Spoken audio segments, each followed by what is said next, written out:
1 kilo ડુંગળી મોકલાવું મારા વાલા.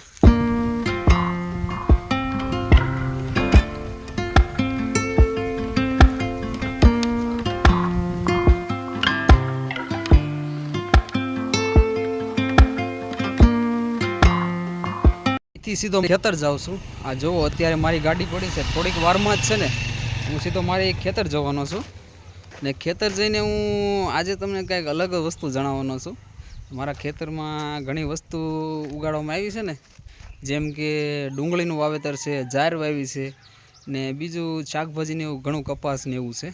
તો આ કંઈક મારો વિડીયો છે ને કંઈક અલગ જ છે, જોજો બહુ મજા આવશે. અત્યારે મારા ગામ જ છું, જોવો છો આ મારી સ્કૂલ છે. ગામડે હું જ્યાં સ્ટડી કરતો હતો ને ત્યાં મારી ઘરની નજીક જ છે, એટલે મેં બાળપણમાં મારું સ્ટડી છે ને આ સ્કૂલમાં જ કરેલું છે. ને અહીંયા બાળપણમાં અમે ક્રિકેટ રમતા. આ જો મારી શેરી છે. ચલો હવે ગાડી લઈને સીધા ખેતર તરફ જઈએ.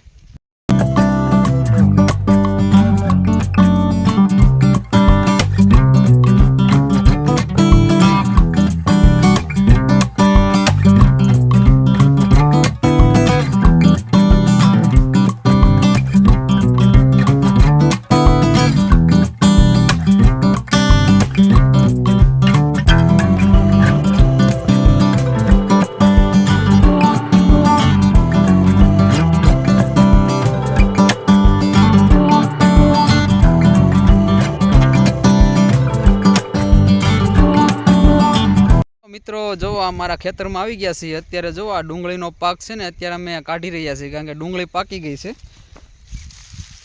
આ જોવો છો તમે, આ ડુંગળી આ અમારા ખેતરમાં અમે ઉગાડી છે. ડુંગળી આમ તો કહેવાય કે ભારતના ઘણા ખરા રાજ્યોમાં મોટા પ્રમાણમાં થતી જ હોય છે. જેમ કે મહારાષ્ટ્રમાં, નાસિકમાં એમ કહેવાય કે મોટા પ્રમાણમાં ડુંગળીનું ઉત્પાદન થાય છે. આ જોવો છો તમે, આ ડુંગળીના દળિયા તો જોવો કેટલી મોટી ડુંગળી છે. ને ભાઈ આ ખાવાની કંઈક મજા પણ આવે અલગ, કાંઈક ખાવાની મજા પણ કંઈક અલગ જ છે.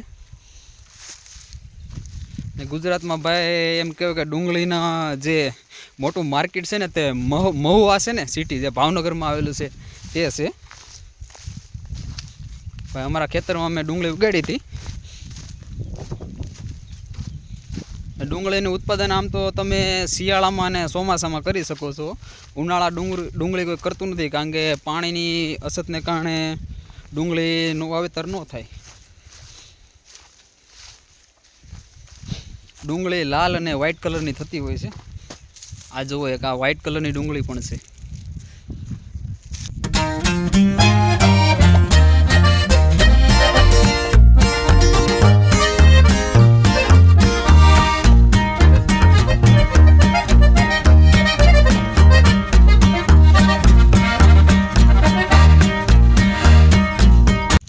એક કિલો ડુંગળી મોકલાવું મારા વાલા, એવું તમે ડાયલોગ સાંભળ્યો હોય છે. ઘણા ખરા ડાયલોગ, ઘણા એમ કે 1 કિલો પેંડા મોકલાવું મારા વાલા. તો આપણે એમ કે 1 કિલો ડુંગળી મોકલાવું મારા વાલા. ડુંગળી પાકી ગઈ છે, એટલે ટૂંક સમયમાં ડુંગળીનું કામકાજ કરી રહ્યા છીએ. ડુંગળી કાઢ્યા બાદ સીધી માર્કેટમાં અમે જવા દઈશું. જો આ પાથરા કર્યા છે.